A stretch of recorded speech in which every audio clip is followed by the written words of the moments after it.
একাদশীর দিন কাঁচা লঙ্কা খাচ্ছ, একাদশীর দিন তোমরা ধনে পাতা আর চাটনি বানিয়ে খাচ্ছ, এসব নাটকবাজির ড্রামাবাজির কোনো লাভ নেই। কে বলেছে তোমাকে? দরকারই নেই একাদশী করার। খুব করে খাও, একদম ভাত খাও 10 বার করে। হ্যাঁ, যদি একাদশী করতে হয় তাহলে নিয়ম করে করো, নিষ্ঠা নিয়ে করো। আলতু ফালতু ড্রামাবাজি নাটকবাজি দুনিয়াকে দেখিয়ে কোনো লাভ নেই। একাদশের দিন শুধু অন্ন নয়, আরো কি কি খেতে নেই তার জন্য আজকে আমি বিস্তারে বলছি, একদম প্রমাণ দিয়ে শ্লোকের সঙ্গে।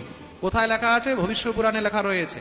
তার জন্য এক একটা জিনিস আমি বলে দিচ্ছি কি কি খাওয়া উচিত নয়, কেন কালকে কেউ আবার বলবে কোথায় লেখা আছে। আজকাল মানুষ বাপ দাদা ঠাকুর দাদা তো শাস্ত্র গ্রন্থ পড়েনি, আর পট করে বলে দেয় কোন শাস্ত্রে লেখা আছে। আরে বেটা, তুমি কয়টা শাস্ত্র পড়েছো?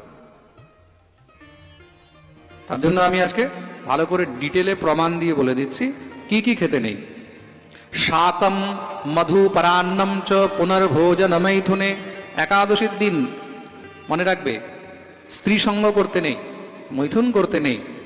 পরান্ন মানে দশমীর দিন বলা হচ্ছে, একাদশীর আগে দশমীর দিনও পরান্ন মানে পরের দ্বারা দেওয়া অন্ন গ্রহণ করতে নেই। কেউ আপনাকে অন্ন দান করেছে, কারোর দানের অন্ন খাবে না, এই জিনিসটা মনে রাখবে, কিন্তু সমস্ত পুণ্য ক্ষয় হয়ে যাবে।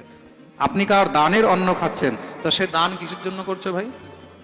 দান এই কারণেই করছে তার পাপগুলো যেন ক্ষয় হয়, আর যে তার অন্ন গ্রহণ করবে তার পুণ্যগুলো সে গ্রহণ করবে, সে পুণ্য গৃহীতা হবে। তার জন্য পরের অন্ন গ্রহণ করবে না। শাক, কোনো প্রকারের শাক সবজি খাবে না, মানে যেটাই পাতা জাতীয়, শাক মানে পাতা জাতীয় যা জিনিস হয় যেই কোনো হোক, ওইগুলো গ্রহণ করবে না। মধু, একাদশীর দিন মধু খেতে নেই, একাদশীর দিন মধু খেতে নেই।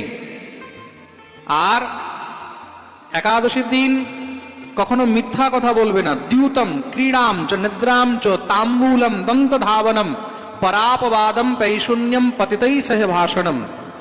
আরো কি কি মানা একাদশীর দিন? মানে দশমী থেকে এগুলোকে মানা হচ্ছে। জুয়া খেলতে নেই। অনেকে জুয়া খেলার অভ্যাস হয়, তো তাস খেলবে, তো ব্রত করে কোনো সময় এসব করতে নেই। জুয়া খেলবে না। দ্যুতম ক্রীড়া। আর কি? একাদশীর দিন বারবার ঘুমাতে নেই। একাদশের দিন বারবার ঘুমাতে নেই। ভজন করো, জপ করো, হরিনাম করো, গ্রন্থ পাঠ করো। নিদ্রাম। তাম্বুলম, একাদশীর দিন পান খাওয়া চলে না। কেউ বলছে একাদশীর দিন চা খাওয়া চলে, বলে চলে না। কফি খাওয়া চলে, চলে না, একদম না। No means no. পান খাওয়া চলে, চলবে না। দন্ত ধাবনম, এতটুকু পর্যন্ত লেখা রয়েছে একাদশীর দিন দন্ত ধাবন করতে নেই। হ্যাঁ, আরে মানে